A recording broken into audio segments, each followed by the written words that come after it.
वो कहीं न कहीं उनका किसान हित में उनकी सोच नहीं थी। अगर खुले मैदान में काले रंग की गाय और काले रंग की भैंस अगर बांध दी जाए तो मेरा दावा है कि वो पहचान नहीं कर सकते कि इसमें गाय क्या, वो किसान क्या जानेंगे।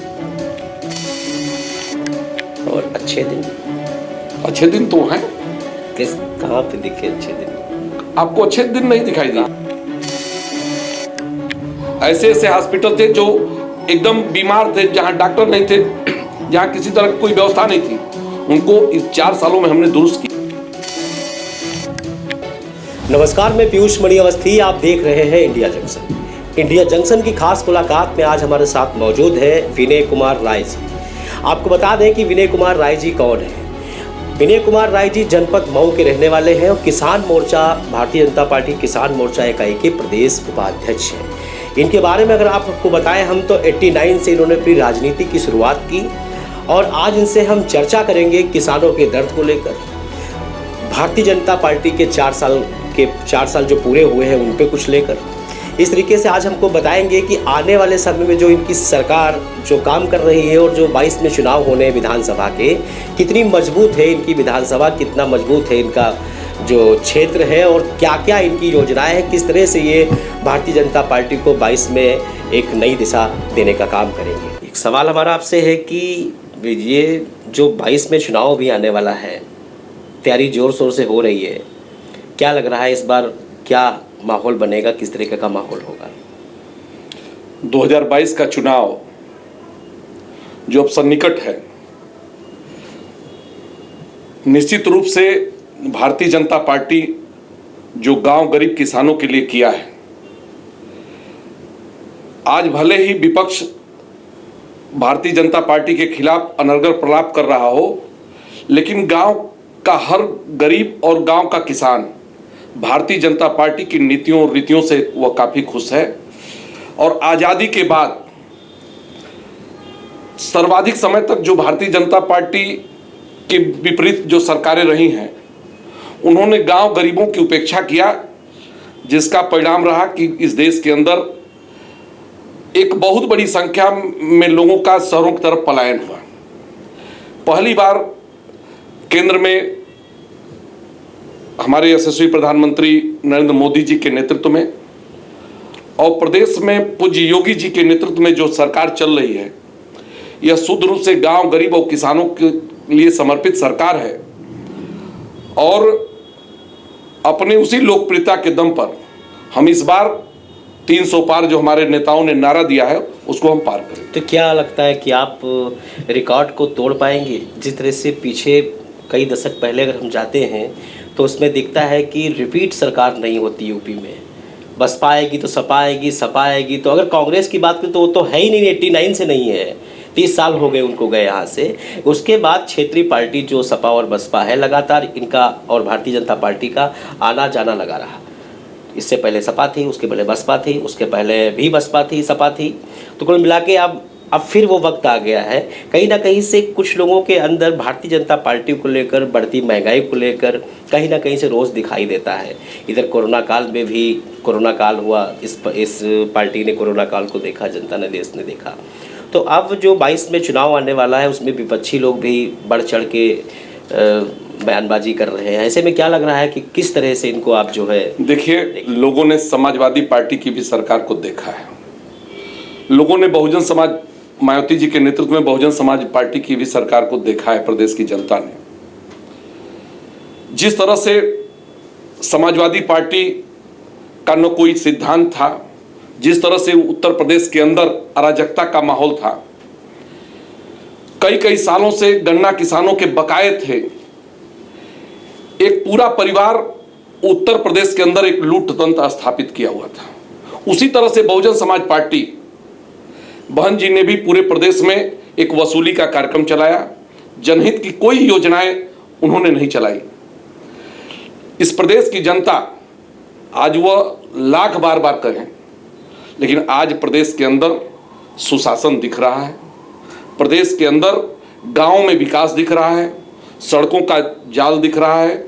जो समाजवादी पार्टी की सरकार में कुछ गिने चुने जिलों में बिजली की व्यवस्था थी 4 घंटे 5 घंटे, आज पूरे उत्तर प्रदेश में भारतीय जनता पार्टी के कार्यकर्ता के नाते मैं दावे से कह सकता हूं कि ग्रामीण क्षेत्रों में 18 घंटे, तहसील क्षेत्र पे 20 से 22 घंटे और जिला मुख्यालय पे 24 घंटे हम बिजली देने का काम कर। सभी नेता किसी भी दल के हों, एक एक करके सब भाजपा में आते जा रहे हैं, सब भाजपा में आते जा रहे हैं। इसको आप क्या कहेंगे? अब उनको लगता है कि भारतीय जनता पार्टी का उत्तर प्रदेश में कोई विकल्प नहीं है। विपक्ष धराशायी हो चुका है, जो परिवारवाद था वो कुनबा बिखर चुका है। एक भारतीय जनता पार्टी को रोकने के लिए, ये भारतीय जनता पार्टी की लोकप्रियता का परिणाम है कि जब छोटे छोटे जो ऐसे बहुत से दल हैं जिनको लेकर के अखिलेश यादव जी, मायावती जी रोज जोड़ तोड़ में लगे हुए हैं कि किस तरह से भारतीय जनता पार्टी के विजय रथ को रोका जाए, लेकिन आज मैं दावे के साथ कह सकता हूं कि पूरे उत्तर प्रदेश में भारतीय जनता पार्टी को के रथ को, विजय रथ को रोकने की क्षमता न तो समाजवादी पार्टी में है, न तो बहुजन समाज पार्टी में है। यह चाहे कितना हो भी गठबंधन कर लें, प्रदेश की जनता इनके असलियत को जानती है। कांग्रेस तो मृतप्राय हो चुकी है, उसका कोई अस्तित्व ही नहीं है।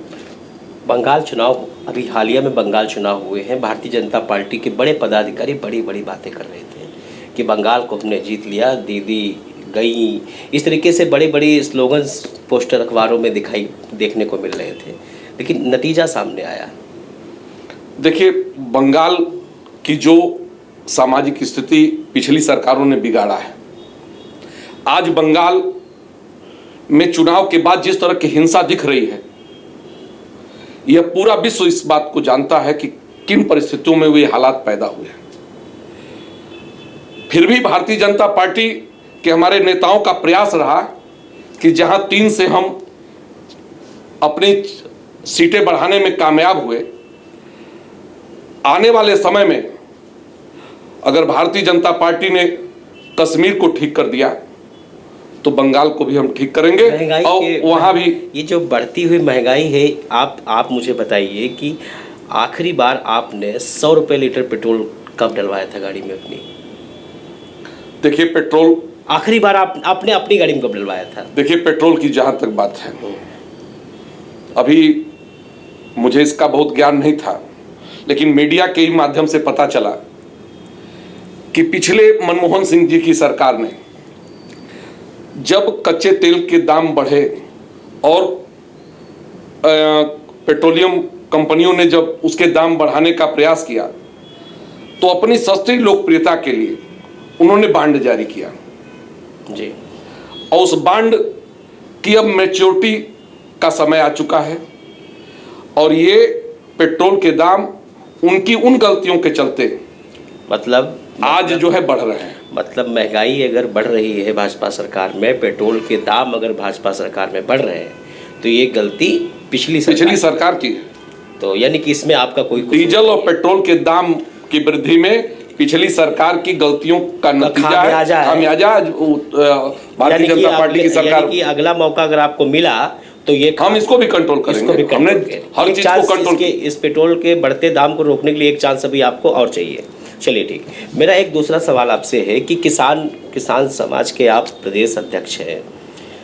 किसानों ने एक आवाज़ उठाई, अभी किसानों का एक जनसमूह पूरा धरना दे रहा था टिकैत के समर्थन में।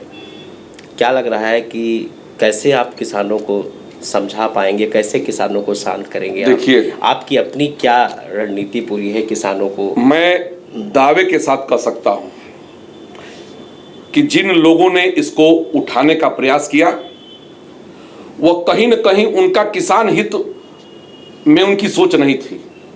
उनकी सोच, वो उस सोच के लोग थे जो एन केन प्रकार इस देश के प्रधानमंत्री नरेंद्र मोदी के रथ को रोकना चाहते हैं। आज उसी का परिणाम है कि कुछ क्षेत्र में ही वो आंदोलन सिमट के रह गया। और मैं दावे के साथ कर रहा हूं कि भारत ही नहीं, भारत के बाहर भी जो ऐसे भारत विरोधी तत्व हैं जो नहीं चाहते कि इस देश के अंदर एक राष्ट्रवादी सरकार रहे, उन लोगों ने, यह सर्वविदित है कि इस आंदोलन के पीछे अपनी राजनीति करने का काम किया। मैं एक चीज आपको बताना चाहता हूं कि आजादी के इतने सालों बाद अगर वो किसान संगठन होते तो किसानों के हित के लिए जो नरेंद्र मोदी जी की सरकार ने फसल बीमा योजना लागू किया, तो उन संगठनों को उसके प्रचार प्रसार के लिए भी किसानों के बीच में जाना चाहिए। किसानों को कहीं ना कहीं से डर है कि हमारी ज़मीनें छिन जाएंगी। आप समझिए मेरी बात को, उनके अंदर ये दिया गया कि अगर आप जो है ये बिल अगर पास हो गया तो आपकी ज़मीन चली जाएगी, अडानी अंबानी बड़े बड़े लोग आपकी ज़मीनों पे आप ही से काम करवाएंगे और फिर फसल का जब नुकसान हो जाएगा तो उसका हर्जाना भी आप ही से भरा जाएगा। ये एक सबसे बड़ी चीज मैंने खुद किसानों को फेस किया। मैंने जब खुद पूछा उनसे जाके वहाँ मौके पे, तो उनके अंदर सबके अंदर एक ही बात निकल रही थी कि हमारा जो ये जो बिल पास हुआ है ये बिल उनके हित में नहीं है। देखिए पहली बात जी, कांग्रेस पार्टी के युवराज ने सबसे पहले आवाज उठाई। मैं आपके मीडिया के माध्यम से मैं स्पष्ट कर देना चाहता हूं कि जिस व्यक्ति को अगर खुले मैदान में काले रंग की गाय और काले रंग की भैंस अगर बांध दी जाए तो मेरा दावा है कि वो पहचान नहीं कर सकते किसमें गाय क्या, वो किसान क्या जानेंगे। वो किसान को पढ़े होंगे, हम लोग किसान के घर पैदा हुए हैं। आज मोदी जी की सरकार ने, जिस सरकार ने किसानों के हित के लिए संकल्प लिया, कुर्सी पर बैठते ही कि फसल बीमा योजना दिया, सॉइल हेल्थ कार्ड योजना दिया। आजादी के बाद उन खेतों पर जहां तक हम सिंचाई की व्यवस्था नहीं कर पाए थे, उनको स्प्रिंकलर विधि से 70% सब्सिडी पर सिंचाई के साधन उपलब्ध करा रही है। आजादी के बाद पहली बार जहां केवल धान गेहूं की एमएसपी तय होती थी, आज 24 फसलों की एमएसपी देने का काम किया। नीली क्रांति के तहत मछली पालन का प्रोत्साहन दे रही है, पशुपालन का प्रोत्साहन दे रही है, उस किसानों के लिए सम्मान निधि दे रही है। किसान परिवार में अगर कोई घटना दुर्घटना होती तो उसके लिए बीमा दे रही है। जो सरकार किसानों के हित में इतना सोच सकती है, हमको तो नहीं लगता कि जो ये अनर्गल प्रभाव विपक्ष कर रहा है वह सरकार किसानों के विरुद्ध भी कोई ऐसा निर्णय कर सकती है। जैसा आपने कहा कि जमीन जाने का डर है, ऐसा कभी नहीं हुआ। उसमें सीधे सीधे लिखा गया है, और जब उसको आप पढ़ेंगे, लेकिन ये चीज कि केवल नहीं, केवल के दिमाग में ये भरने का काम किया जा रहा है। नहीं, ये बात डाली गई उनको। तो जैसे सीए का विरोध उन्होंने किया, ये सीए के विरोध करने वाले लोगों द्वारा प्रायोजित ये आंदोलन था, मैं इसको दावे के साथ कर सकता हूं। और यही कारण है कि कुछ एक छोटे से क्षेत्र में सिमट करके रह गया। जिन लोगों ने किसानों का शोषण किया, ऐसे लोग किसानों के हितैषी बन करके यहां आए और उन्होंने अपने को प्रदर्शित किया। निश्चित रूप से इसको पूरे देश का किसान जानता है। चलिए, अभी 2022 में विधानसभा के चुनाव होने, आपकी सरकार है, बहुमत में है, 4 साल बीत चुके हैं, आने वाले फिर आगे 5 साल खड़े हुए हैं। तो यदि आप सत्ता में आते हैं तो आप सत्ता में आने के बाद अब किस तरह से, क्या आपके नए क्या फंडे होंगे, किस तरह से आप जो है देखिए संगठन में आप किस तरह से क्या करेंगे, मजबूत करेंगे संगठन? देखिए, हमारा एक वैचारिक संगठन है जी। भारतीय जनता पार्टी का शीर्ष नेतृत्व संगठन की दृष्टि से भी आज हम दुनिया के सबसे बड़े संगठन के रूप में प्रतिस्थापित हैं। हमारा गांव-गांव संगठन है। हम किसानों के बीच में भी हम 2-3 महीने के अंदर ऐसा संगठन खड़ा करेंगे और कर चुके हैं लगभग, और उसको पूरा कर लेंगे कि जो भी विरोधी ये अनर्गल प्रभाव कर रहे हैं, हमें बड़े नेता की जरूरत न पड़े, गांव का हमारा जो वो संगठन होगा उनको जवाब देने में सक्षम होगा। क्योंकि हमारा जो कार्यकर्ता है वह वैचारिक रूप से भारतीय जनता पार्टी से जुड़ा हुआ व्यक्ति है। वह जानता है कि भारतीय जनता पार्टी एक राष्ट्रवादी दल है। यह कभी भी देश विरोधी और देश की जनता के विरुद्ध कोई निर्णय नहीं ले सकता। वो उसका जवाब देंगे। इस तरह का हम संगठन खड़ा कर चुके हैं।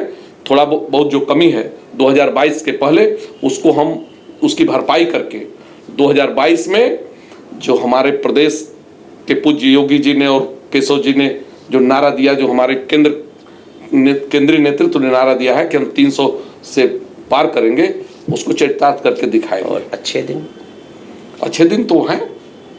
कहाँ पे दिखे अच्छे दिन? आपको अच्छे दिन नहीं दिखाई दिए? कहाँ दिख रहे हैं? गांव में दिखा, आप गांव में चले जाइए, जिस तरह से स्वच्छता आज से 4 साल पहले, लेकिन अच्छे दिनों को कोरोना का श्राप लग गया। लगा कोरोना तो भाई ये महामारी विश्व की 14 में अच्छा, लेकिन एक चीज आपको बता दें, ये अच्छे दिन का ही परिणाम है कि 1 अरब 33 करोड़ की आबादी वाले देश के अंदर जिस तरह से विकसित देशों में मौतें हुई हैं, वो ये अच्छे दिन का ही परिणाम है कि आज भारतवर्ष दुनिया में अपनी एक साख बनाने में ये नरेंद्र मोदी जी के और योगी जी के नेतृत्व कहीं में थोड़ी सी चूक हो गई, वरना ये भी मौतें नहीं होती, ये भी नहीं होती। और निश्चित रूप से ये भी कोई चूक नहीं है, चूंकि अचानक इस तरह की परिस्थितियां पैदा हुई और अभी बहुत कुछ उत्तर प्रदेश में करना बाकी था और है। जैसे आपको याद होगा कि जब उत्तर प्रदेश के अंदर अखिलेश जी की सरकार थी, एसोचैम की रिपोर्ट आई कि उत्तर प्रदेश इस देश का सबसे बीमारू राज्य हो चुका है।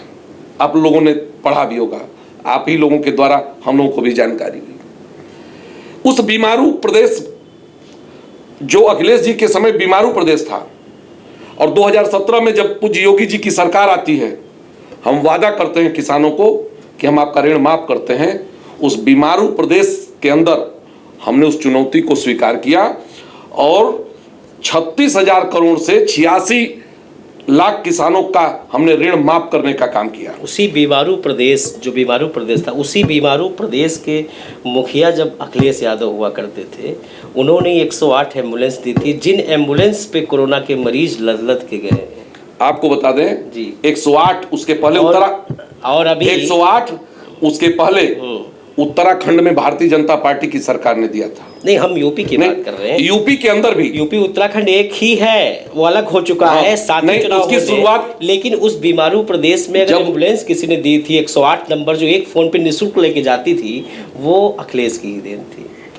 भाजपा ने स्वास्थ्य व्यवस्था में जब पहली बार कोरोना आया, उस वक्त में एक ऑक्सीजन की किल्लत थी, कमी थी, और जब पता था कि दोबारा कोरोना आएगा, पंचायत चुनाव जरूरी थे या लोगों की जिंदगी जरूरी थी? जिंदगी, ये एक सबसे बड़ा सवाल जो है, ये कहीं ना कहीं से। पंचायत चुनाव एक संवैधानिक संकट था, टल सकता था, कोर्ट के निर्णय पे हुआ। बिहार ने टाल दिया, कोर्ट के निर्णय पे हुआ, बिहार ने टाल दिया, कोर्ट के निर्णय पे हुआ। पिछली बार जो कोरोना आया, उसमें ये हमारा दुर्भाग्य रहा कि पिछली बार के कोरोना में किसी भी तरह की ऑक्सीजन की आवश्यकता नहीं थी, थोड़ी बहुत थी। उस लहर में थोड़ी ऑक्सीजन की आवश्यकता लोगों को नहीं पड़ी, लेकिन इस बार इस तरह से ऑक्सीजन की आवश्यकता पड़ेगी। ये थोड़ी सी चूक नहीं, बल्कि एक व्यवस्था में कमी हमको दिखाई दी आज इसी कारण से। लेकिन उसके बाद मुख्यमंत्री ने हर जिले आज का दौरा किया और करके लोगों इस व्यवस्था को मजबूत किया। और कोरोना की पूरी यूनिट जो देखरेख में लगी थी, पूरी गाइडलाइन उन्हीं की गाइडलाइन में चली। एक मरीज को लगातार बात करना, दवाइयाँ पहुंचाना, लगातार ये सारी व्यवस्थाएं सुधरी। लेकिन वो बीमार प्रदेश की जो एम्बुलेंस थी, उन्होंने बड़ा रोल अदा किया। उसके आपको ये पता होना चाहिए कि उससे कई गुना एम्बुलेंस हमारी सरकार ने भी खरीद के उसमें लगाया। उस सिस्टम में बहुत से हॉस्पिटलों का जो है कायाकल्प किया। ऐसे हॉस्पिटल थे जो एकदम बीमार थे, जहां डॉक्टर नहीं थे, जहां किसी तरह की कोई व्यवस्था नहीं थी, उनको इस 4 सालों में हमने दुरुस्त किया। 89 से आपने राजनीति शुरू की जी, इंटरमीडिएट आप निकले, उसके बाद आपके हर किसी के अंदर जीवन में कुछ करने का एक अपना अलग अलग जज्बा, सपना होता है। आप 89 जैसे ही 89 में आपने राजनीति में कदम रखा, आप सक्रिय कार्यकर्ता के रूप में आप लग गए। क्या सोच के आप राजनीति में आए? देखिए, हम लोग संघ से प्रभावित होकर के जो राष्ट्रीय स्वयंसेवक संघ का जो ये था कि तेरा वैभव अमर रहे माँ, हम दिन चार रहे न रहे, मतलब एक ऐसे स्वयंसेवक जो भारत माता की खुशहाली के लिए अपने को समर्पित कर दे, एक ऐसे संगठन से जुड़े। और उस समय 89 में जब हम लोग राजनीति में सक्रिय हुए, इस देश के अंदर जम्मू कश्मीर एक प्रांत, जिस तरह से कश्मीरी पंडितों का नरसंहार हुआ 89 में, और लगा कि ये प्रायोजित इस देश के अंदर हिंदुत्व को मिटाने का एक बहुत बड़ा षड्यंत्र है।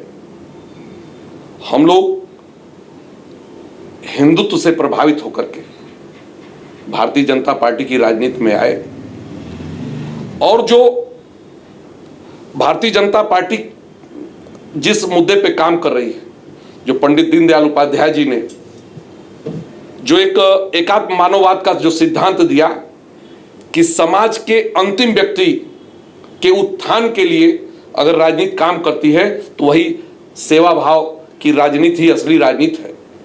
उसी को जब अटल जी की सरकार थी, आपको याद होगा कि अटल जी की सरकार से पूर्व इस देश के अंदर भूख से मौतें होती थीं, सूखा पड़ता था, भूख से मौतें हुई। अब जब लोगों के पोस्टमार्टम हुए तो लोगों की आंतों से घासें निकली और उसी अंतिम व्यक्ति की सोच का परिणाम था कि आज हर गरीब को 2 रुपए किलो गेहूं और 3 रुपए किलो हम चावल देने का काम किए और पूरे देश के अंदर गरीबों की भूख मिटाने का काम। 80 करोड़ हिंदुस्तानियों को हम आज भी दे रहे हैं, आज भी दे रहे हैं राशन देने का जो एक और उसी प्रबंधन की देन थी कि ये भूखमरी जिस तरह से कोरोना काल आया उसने हमने बढ़ चढ़ करके उनको खाद्यान्न देने का काम किया। उन गरीबों के यहाँ 1-1 हज़ार रुपये पहुँचाने का काम किया।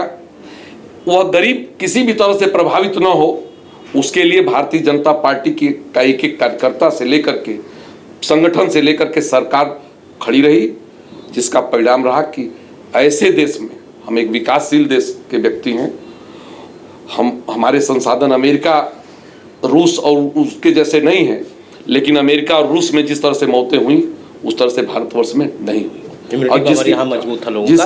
वर्ष 2022 में जो चुनाव भी होने वाला है, इसके लिए क्या लग रहा है आपको कि अब इस बार चुनाव में आप कहाँ पे खुद को देख रहे हैं, कहाँ पे खड़े नजर आ रहे हैं आप? हम सरकार बनाने जा रहे हैं। फिर ये तो जनता कर रही है। गांव के किसान से पूछिए, उन गन्ना किसानों से पूछिए जो अखिलेश के राज्य में गन्ना किसानों के खेत में रहते थे और चीनी मिलें बंद हो जाती थी। आज जुलाई माह तक जब से भारतीय जनता पार्टी की सरकारें बनी हैं, अगर जुलाई माह तक गन्ना मिलों तक गया तो हमने उनको पेरने का काम किया है। अखिलेश के शासनकाल में आज जो एमएसपी का रोना रो रहे हैं, एमएसपी पे खरीदें बंद थी, आज हमने उसको बेहतर किया। एक रिकॉर्ड गेहूं का लगभग 55 लाख मीट्रिक टन हमने गेहूं की खरीद उत्तर प्रदेश में किया है। इसी तरह से गांव में जिस तरह से हमने गरीबों को शौचालय देने का काम किया, जो 10 सालों में कांग्रेस पार्टी इस देश के अंदर लगभग 2.5 करोड़ और 25 लाख लोगों को आवास दिया था, हमने 2.5 करोड़ लोगों को आवास देने का काम किया, गांव गरीबों के लिए किया। जो 15 सालों से सड़कें गड्ढे में तब्दील थी, आज गांव की भी सड़कें बना करके हमने दुरुस्त करने का काम किया। बिजली के लिए आए दिन लोगों को सड़क पर, मैं बता दूं कि पिछले 5 सालों में हमारे यहाँ से विरोधी दल का विधायक था और बगल में समाजवादी पार्टी के विधायक होने के नाते वहाँ 16 घंटे बिजली रहती थी, मेरे यहाँ 5 घंटे बिजली रहती थी। मैंने 5-5 इतना मतलब जो है विरोधी ये अंतर पिछली सरकार में था, लेकिन यह पहली बार भारतीय जनता पार्टी की सरकार है, चाहे किसी दल का विधायक हो। हमने विधायक के आधार पर नहीं, जात के आधार पर नहीं, धर्म के आधार पर नहीं, किसी भी कहीं गलती से अगर कोई और सरकार आ गई दोबारा में तो फिर वो 5 घंटे बिजली मिलेगी आपको? बिल्कुल वो उसी कदमों पे चलने वाले, क्योंकि उनको तो केवल अपनी तिजोरी भरना है, उनको प्रदेश की जनता से कुछ नहीं लेना देना। जिस तरह से भ्रष्टाचार का बोलबाला था, थानों में गुंडई होती थी पिछली सरकारों में, अब नहीं होती। वो उन्हीं नीतियों सिद्धांतों पे चलने वाले लोग हैं, वो आएंगे फिर वही काम करेंगे। जिस तरह से भर्तियों में आपने देखा होगा, अभी एक यादव बिरादरी का लड़का हमारे बगल के गांव का पुलिस में भर्ती हुआ, उसके परिवार के लोगों ने कहा कि 1 रुपए भर्ती के नाम पर घूस नहीं देना पड़ा है। तो इससे बढ़िया तो अखिलेश से बढ़िया भारतीय जनता पार्टी की सरकार है। तो कहीं ना कहीं इसका प्रभाव आने वाले चुनाव पर भी पड़ेगा और 300 प्लस हम जो बार बार मैं कह रहा हूं, इसमें कोई संदेह नहीं है। मुख्यमंत्री किसको बनाएंगे आप लोग? मुख्यमंत्री योगी जी के नेतृत्व में। आपको लग रहा है? बिल्कुल, हमारे केंद्रीय नेतृत्व ने कह दिया कि हम योगी जी के नेतृत्व में चुनाव लड़ेंगे और योगी जी के उत्तराखंड में 3 मुख्यमंत्री चेंज हो गए। अब उत्तराखंड की राजनीति जो भी हो, लेकिन हम उत्तर प्रदेश में जानते हैं कि योगी जी के नेतृत्व में गांव का भला हुआ, किसान का भला हुआ, गरीब का भला हुआ और क्रिमिनल लोगों का जहां स्थान होना चाहिए था, या तो ऊपर जाना चाहिए, जो उस लायक लोग थे, जो हिंसक थे वो ऊपर गए, जो जिनको जेल में जाना था वो जेल में गए। काफी हद तक हमने प्रदेश को उस अराजकता से मुक्ति दिलाने का काम किया है। इसी विश्वास के साथ हम जनता के सपने भी योगी आदित्यनाथ जी के और भी हैं जो शायद अगले 5 साल पूरे हो जाए। होंगे सपने, भी बहुत कुछ काम करना बाकी है। अभी इस प्रदेश के लिए, देश के लिए बहुत सी ऐसी समस्याएं हैं जिनको वो अभी गोरखपुर के लिए बहुत कुछ करना है, अभी मऊ के लिए, गोरखपुर के लिए भी करना है, मऊ के लिए नहीं करना। हम समाजवादी पार्टी के लोग नहीं, हम बहुजन समाज पार्टी, हमें पूरे प्रदेश के लिए करना है। लेकिन वो उनका गढ़ रहा है तो वहां के लिए वो तो थोड़ा बहुत चलता रहता है, लेकिन एक चीज जान लीजिए कि हमने पूरे प्रदेश के लिए किया है। अगर सड़कें बनी है तो पूरे प्रदेश में बनी है, विधायक और जात देख के नहीं बनी। अगर बिजली मिल रही है तो क्षेत्र के को ब्राह्मण फैक्टर पे कुछ कहना चाहेंगे आप? ब्राह्मण कुछ, ये तो विरोधियों की चाल है कि ब्राह्मण नाराज है, ये नाराज है। भारतीय जनता पार्टी सबका साथ सबका विकास करने वाली पार्टी है, इस नारे के साथ काम कर रही है। और इससे न तो ब्राह्मण नाराज है, न तो दलित नाराज है, कोई नाराज नहीं है। मुस्लिम भी नाराज नहीं है। मुस्लिम को भी नाराज नहीं होना चाहिए। अगर वो वैसे ही मुस्लिम, मैं दावे के साथ कह सकता हूं कि केवल अगर भारतीय जनता का विरोध ही अगर जिसकी मानसिकता होगी, ओवैसी जैसे लोग, नहीं ओवैसी तो आपके पार्टनर हैं। अरे पार्टनर आप विरोधी कहते होंगे तो नहीं, ओवैसी कभी भारतीय जनता पार्टी के पार्टनर नहीं हो सकते। जहाँ लड़ते भाजपा में फायदा होता है। अब ये उनका मामला है, वो फायदा दे या नुकसान करें, वो चाहे तो मिल करके लड़े, भारतीय जनता पार्टी को इससे फर्क नहीं पड़ता। तो ये थे हमारे साथ विनय कुमार राय जी, जनपद मऊ के रहने वाले हैं। 89 से इन्होंने अपनी राजनीति की शुरुआत की, जिलाध्यक्ष से लेकर आज प्रदेश के उपाध्यक्ष तक पहुंचे। इन्होंने भी पार्टी को मजबूत करने के लिए जन जन तक संघर्ष किया है और इन्होंने साफ साफ कहा है जिस तरह से लोगों का कहना है, लोग चुनाव आने वाला है भड़काने का भी काम करते हैं, लोगों को गलत इन्फॉर्मेशन देने का काम करते हैं। भारतीय जनता पार्टी ने किसानों के हित में बहुत बड़े बड़े काम किए हैं। कहीं से सभी लोग संपन्न नेकों से पेट्रोल के दामों के बारे में जब पूछा तो उन्होंने बताया कि पुरानी सरकार का ये पूरा किया जा रहा है, जो आज जो पेट्रोल के दाम इस यहाँ तक पहुँचे हैं। लेकिन आने वाले वक्त में सब कुछ सही हो जाएगा। अभी इन्हें बहुत कुछ करना है प्रदेश में, दोबारा फिर आएंगे और 300+ लाकर अपनी सरकार बनाएंगे। हम फिर हाजिर होंगे एक नई शख्सियत के साथ, तब तक देखते रहें, बने रहें इंडिया जंक्शन। और दुनिया की खबरों से जुड़े रहने के लिए सब्सक्राइब करें हमारा चैनल इंडिया जंक्शन।